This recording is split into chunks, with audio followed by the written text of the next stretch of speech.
অক্ষয় তৃতীয়ার উল্লেখযোগ্য ঘটনাবলী। অক্ষয় তৃতীয়া হল হিন্দু পঞ্জিকার বৈশাখ মাসের শুক্লপক্ষের তৃতীয়া তিথি। অক্ষয় শব্দের অর্থ যার ক্ষয় নেই। হিন্দু ধর্ম অনুসারে অক্ষয় তৃতীয়া হল একটি স্বতঃসিদ্ধ শুভ দিন। এই উৎসবের দিন ভগবান শ্রী বিষ্ণুর সাথে ভগবান গণেশ এবং মাতা লক্ষ্মী দেবীরও পুজো করা হয়। পৌরাণিক বিশ্বাস অনুযায়ী প্রাচীনকালে এক দরিদ্র বৈশ্য বাস করতেন। দেবতাদের প্রতি তাঁর খুব ভক্তি ও বিশ্বাস ছিল। তিনি তাঁর দারিদ্র্যের জন্যে খুব কষ্ট পেয়েছিলেন।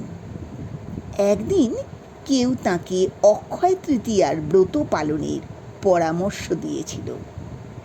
তিনি গঙ্গা স্নান করে ভক্তি ও নিষ্ঠা ভরে অক্ষয় তৃতীয়ার দিন দেবদেবীর আরাধনা করেছিলেন।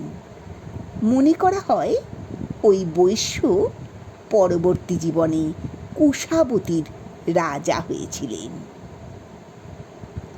উল্লেখযোগ্য কয়েকটি ঘটনা হল,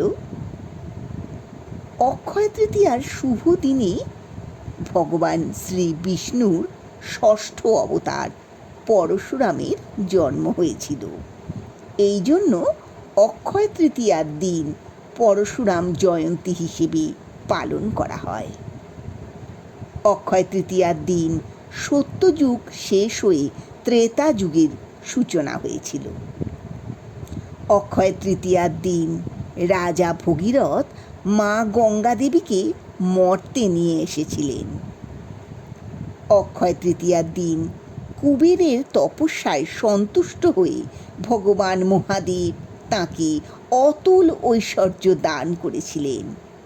কুবেরের এই দিন লক্ষ্মী লাভ হয়েছিল বলে এই দিন বৈভব লক্ষ্মী দেবী পুজো করা হয়। মহর্ষি ব্যাসদেব এবং ভগবান গণেশ অক্ষয় তৃতীয়ার পুণ্য দিনে মহাভারত রচনা আরম্ভ করেছিলেন। পুরীর জগন্নাথ ধামে অক্ষয় তৃতীয়ার দিন থেকে রথযাত্রা উপলক্ষে শ্রী শ্রী জগন্নাথ দেবের রথের নির্মাণ কার্য শুরু হয়।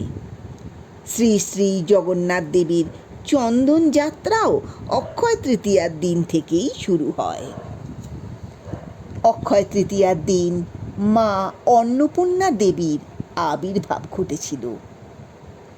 অক্ষয় তৃতীয়ার দিন বাল্যবন্ধু সুদামা দ্বারকায় গিয়ে শ্রীকৃষ্ণের সাথে দেখা করেছিলেন। ভগবান শ্রীকৃষ্ণ বাল্যবন্ধু সুদামার পা ধুইয়ে চরণামৃত পান করেছিলেন এবং বন্ধু সুদামার আনা চাল ভাজা পরম তৃপ্তিতে গ্রহণ করেছিলেন।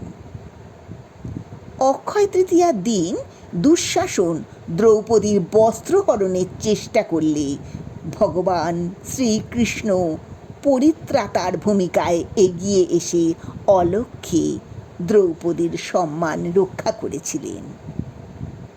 কেদারনাথ, বদ্রীনাথ, গঙ্গোত্রী, যমুনোত্রীর মন্দির 6 মাস বন্ধ থাকার পর অক্ষয় তৃতীয়ার পুণ্য দিনেই পুনরায় খোলা হয়। এই সব ঘটনার জন্যে অক্ষয় তৃতীয়া দিনটিকে জীবনের অসীম সৌভাগ্য এবং সমৃদ্ধির প্রতীক হিসেবে মানা হয়। কথিত আছে, অক্ষয় তৃতীয়ার দিন জনক রাজা কৃষি জমি লাঙল দেওয়ার সময় কন্যা জানকীকে পেয়েছিলেন। অক্ষয় তৃতীয়ার দিন মহাভারতের যুদ্ধ শেষ হয়েছিল। বৃন্দাবনের বাঁকে বিহারী মন্দিরের বিগ্রহের পা এই দিন ভক্তদের দেখার জন্যে উন্মুক্ত রাখা হয়। অন্য সব দিন ঢেকে রাখা হয়। অক্ষয় তৃতীয়ার দিন ব্রহ্মার পুত্র অক্ষয় কুমার জন্মগ্রহণ করেছিলেন। গীত গোবিন্দের লেখক জয়দেবেরও এই দিনেই জন্ম হয়েছিল।